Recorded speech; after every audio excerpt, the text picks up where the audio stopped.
Good day to you, sir, madam. I'm Telma Perez, 29 years old, married. I have one child. I am undergraduate of computer science.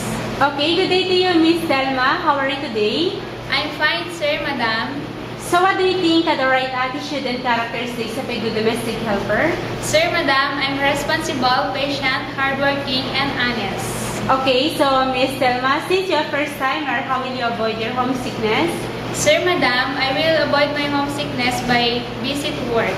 Can you tell us the proper way in how to take care of the children? Sir, madam, by giving them the food at the right time, give them vitamins and medicine, love them as my own children. So what if you committed a mistake and the employer scolds you, what will you do? Sir, madam, I apologize and I promise not to do it again. What is your last message or promise to your future employer? Sir, madam, please do hire me because I really need this job to help my family. And I promise to finish my 2 years contract. Thank you, Miss Telma, and hope to see you soon in Singapore. Thank you, sir, madam.